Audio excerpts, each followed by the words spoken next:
بابا دنیا نه لاړې خبرې واورې ښا خدای دې نو سبا به تماشا ان شاء الله سپلای ها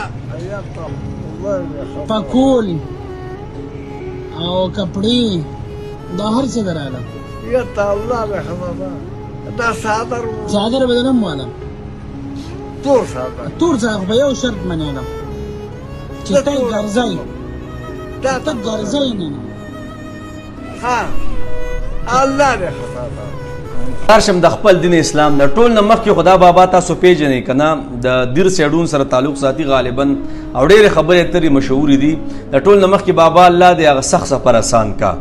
او الله دې قبر د نور نه ډک کا او الله دې جنت الفردوس کې اعلی مقام نصیب کا او کم چې جمدی دې اغید لله صبر کما بدلا ورکې الله دې غور کی ګورې زار شم د اسلام نه کنه اسلام ساجيبه مذهب دی ګور د انسان چې کله بوډا شي بوډا اوس دا والا تور وخت دي سیدا دا چې کله سپین شي نو الله جل شانو د دې سپینو سره یو عجیبه طاقت انسان لور کوي تاسو ته پته ده محمد رسول الله صلی الله علیه وسلم فرمایي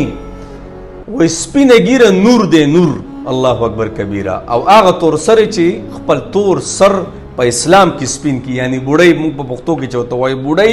او بوډا د دوی د لپاره ډېر عجیبه بشارت ته په اسلام کې په اسلام کې چې چا خپل تور ډکی سپین کړه نو محمد رسول الله صلی الله علیه وسلم فرمایي چې سپینه ګیره دا نور دی او د جهنم ور نار دی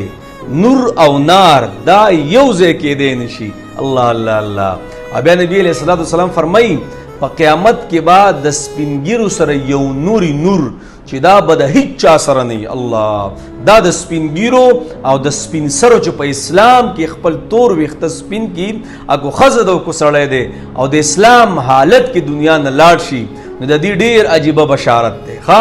نو زار شم د خپل اسلام نه والله چې ډېر د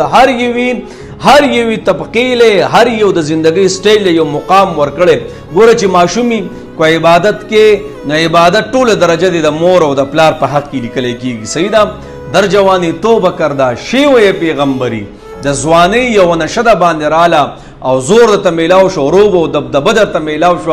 او د غروب او دبدبه تا په اسلام باندې خرج کړه نو د سجدي د ځواني یو سجده کول الله دا د پیری د بوډاوالي د هزارو سجدونه بهتر ده او په قیامت کې به د عرش د سور لاندې وکسان ولاړي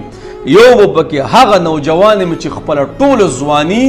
عبادت کړي د الله حکم او د نبی علیه الصلاه والسلام په طریقه خو چې کله بوډا شوي کنه د اسم نشوي او په کور کې بیا د ټخ تخم او خلق د باندې تنگ شنو په دې ټیم کې ستا سپینو ډکو ډېر طاقت ورکو ښا ډېر عزت تعالی درکو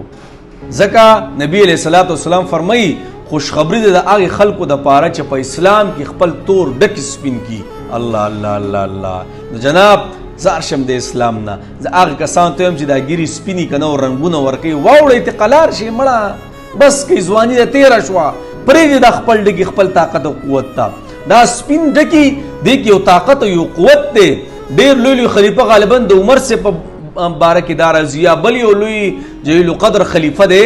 هغه ځان د پاره یو کس ساتلو چې ما ته به مرګ یادې خو چې کله په ګیره کې سپین ولیدل اکسته ویزا بس ما ته خپل مرګ را یاد شو ما ته به هر ټیم په دې ګیرو په دې وختو کې مرګ کاری چې دا سپین شو د جناب هر هغه کسان چې هغه زنانا چې سره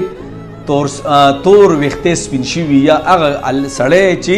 ویخته سپین شوی رنگونو نه واوړي مړه بس لکه زندگی و 13 شو بس دا اسلام کې دې سپینو ډکو او دې سپینو ډکو د دې غټ عظمت ته اوس دا عظمت انجوای کوي الله اکبر.